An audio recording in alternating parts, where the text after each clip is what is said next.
Welcome to our LEGO Zoo MOC Part 6. So we still have half of the original base plate plans left that we need to get sorted. And we're going to start off with one of the sections. And then we also decided to plan out the rest of a few of the enclosures and to finish up some of our walkways. Now, that was just so that we can start really narrowing it down and focusing in on our enclosures. And we also picked one of the easier animals, but something that is very close to our house in the Pretoria Zoo is the flamingos. Now, very famously, if you walk through the entrance of the Pretoria Zoo, you're going to be seeing the dam with all the flamingos in it. And we wanted to pay a little bit of a tribute to that and create sort of something similar. So we planned that out a bit. Took quite a while to get that right because we also had to dig in for the water levels and then get a nice bridge across there. But I think we got something really cool sorted. But let's get to building.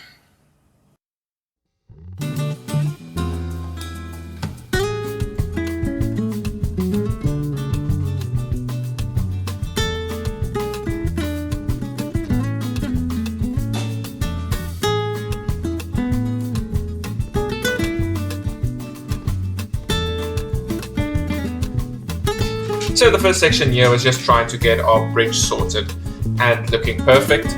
Took quite a few retries and figuring things out, but I think what we got in the end was a pretty good bridge there for our flamingo dam.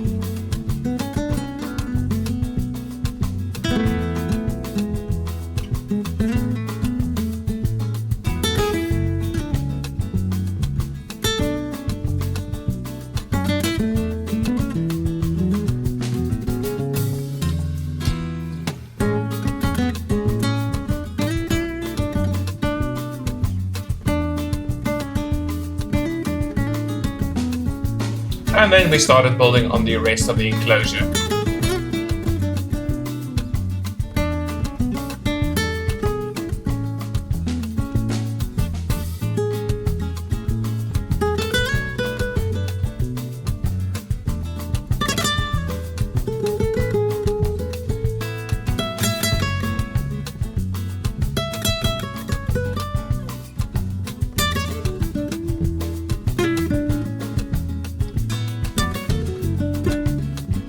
Then we started adding the terrain and sort of just getting our mud in there as well. And then also adding our flamingos and a nest for them.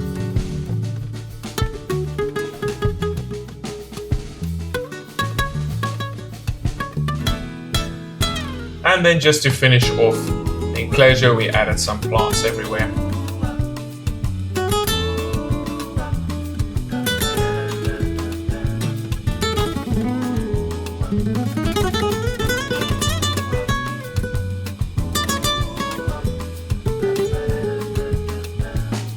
And then came the big job again of adding our walkways.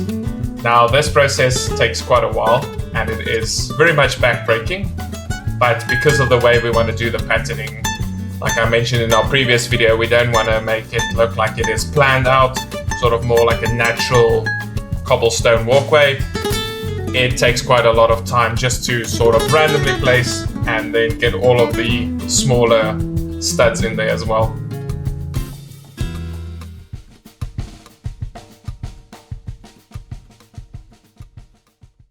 And here we have our finished flamingo dam. So a little bit of a fun fact with this one. We actually hadn't had it quite completed on the morning we presented it at Brick Fair.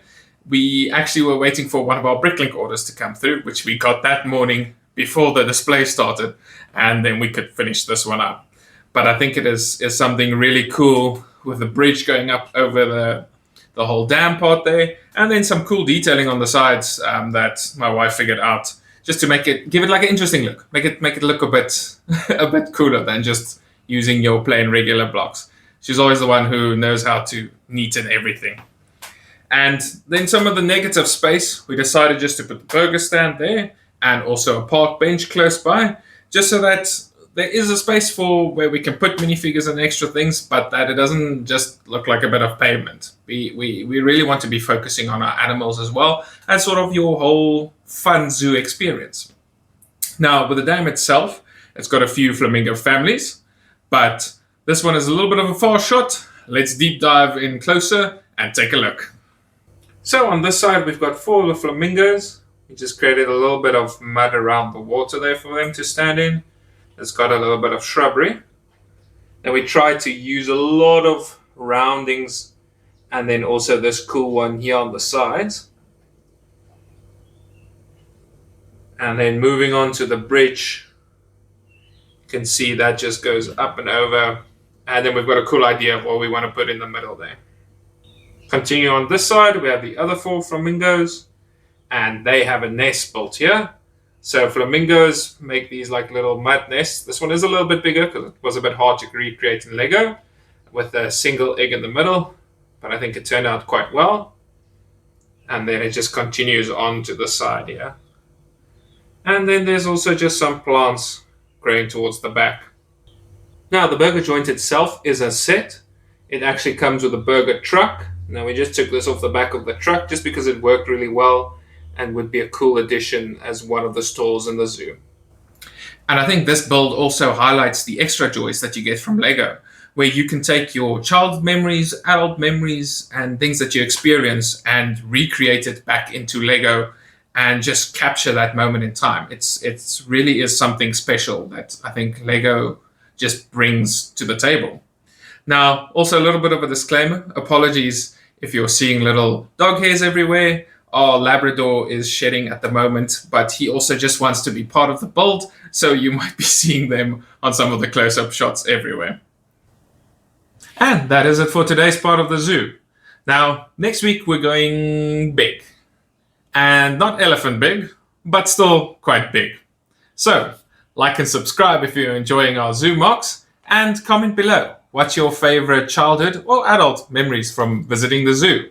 And then we'll catch you in the next one. Goodbye.